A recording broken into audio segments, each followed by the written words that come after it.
تنتهك الدولة التركية المستبدة في هجماتها الاحتلالية على باشور كردستان كافة القوانين والأنظمة الدولية، وترتكب جرائم حرب باستخدام القنابل المحظورة والأسلحة الكيماوية التي تحتوي على غازات سامة، وبالتعاون مع الحزب الديمقراطي الكردستاني الذي يسيطر على المنطقة المستهدفة. بدوره منع كافة الوفود التي حاولت التحقيق بهذه الجريمة والوصول لأي إثبات على استخدام هذه الأسلحة المحظورة دوليا، مما أدى إلى استشهاد 17 رفيق ورفيقة إثر استنشاق هذه الغازات السامة. ولكن قوات الجريلا نشرت مشاهد مصورة لاستخدام هذه الأسلحة التي توثق جرائم دولة الاحتلال التركي وتكشفها للرأي العام العالمي، ونشاهد الصمت من قبل الأمم المتحدة ومنظمات الحقوقية العالمية حول هذه الجرائم. وهذا ما منح حزب العدالة والتنمية بقيادة أردوغان الجرأة على تخطي القوانين والأنظمة التي تمنع استخدام هذه الأسلحة بكافة أنحاء العالم. ونحن كأهالي مدينة الرقة والمجلس العام لمدينة الرقة ندين ونستنكر هذه الهجمات، ونطالب كافة المنظمات الحقوقية والأمم المتحدة بمنع هذه الانتهاكات على شعبنا في مناطق شمال كردستان وكافة مناطق العالم، والرحمة لشهدائنا والشفاء العاجل لجرحانا والخزي والعار لمن عادانا. فتقوم قوات الاحتلال التركي باستخدام الأسلحة الكيماوية وضرب قوات الجريلا في مناطق أماد.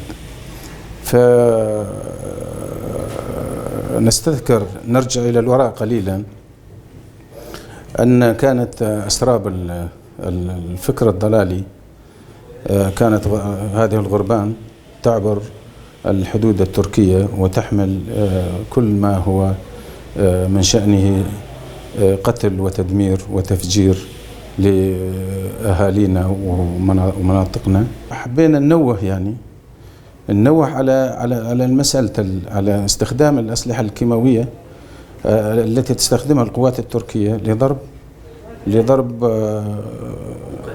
مقاتلي جريلا، في حين هناك صمت عالمي في هذه الحالة. إذا نظرنا التعامل بمعيارات وليس بمعيارين فقط، إنه ممكن نسأل إنه لماذا هذا الصمت؟ لماذا هذا الصمت؟ لو كان في غير موقع لاحظنا أن الأمور كانت ممكن أن تختلف عن ذلك. تركيا أصبحت تقصف قوات الجريلا في هذا الأثناء. طبعا ما في شك كل ما من شأنه يبعث إلى الديمقراطية والحرية وحرية الشعوب، فهذا الفكر هذا يؤثر على النظام التركي، يشعر أنه في هذا هو ممكن يكون يشكل حالة خطر على هذه الأنظمة. طبعا إذا ما نظرنا إلى هذه قوات تحمل فكر، تحمل مبدأ، فهذه القوات هذه من الصعب أن يحاول عدة محاولات للقضاء على كل فكر تقدمي ديمقراطي يحمل حرية للشعوب. فهو تلاقيه دائما هو بجبهة المواجهة أو العداء لهذه الحالات التي ذكرت.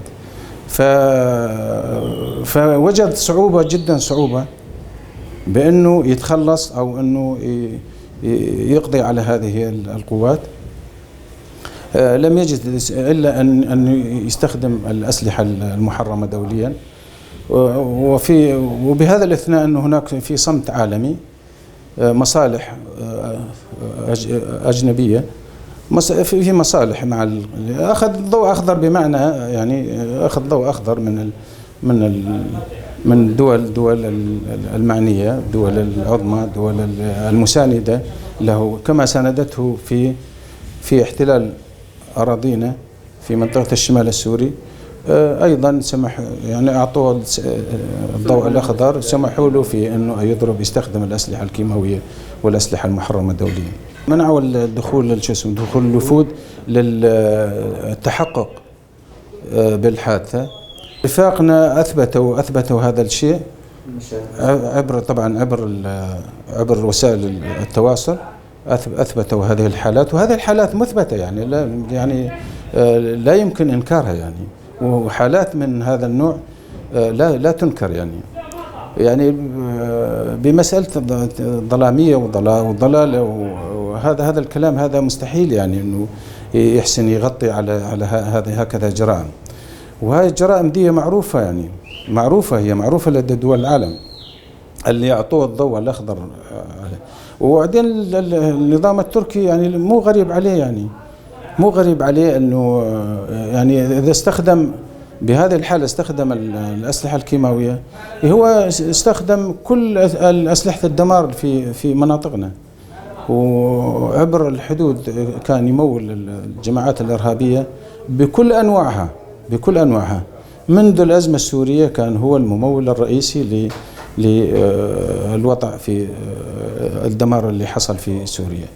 بالنسبة نطالب الأمم المتحدة، وأصبحت لدينا هذه الكلمة وهي مكررة ونكررها دائما، نطالب الأمم المتحدة وكأننا نطالب أعمى.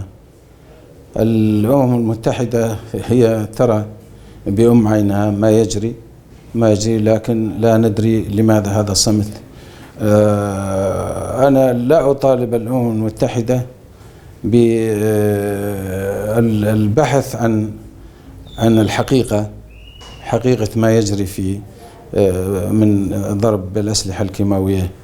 أطالب الأمم المتحدة أنه للرد لماذا هذا السكوت بس، إذا في بس مجال أنه يعني نسمع أنه لماذا هذا السكوت بالنسبة ليش لماذا ساكت؟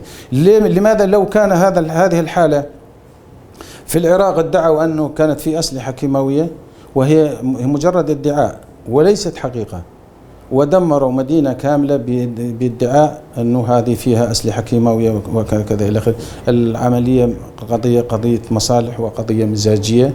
فالأمم المتحدة هي ليست أمم متحدة كما من خلال الأحداث، لكن نحن نظل نقول ننادي بمسألة العدالة، ننادي الأمم المتحدة على أساس الأمم المتحدة.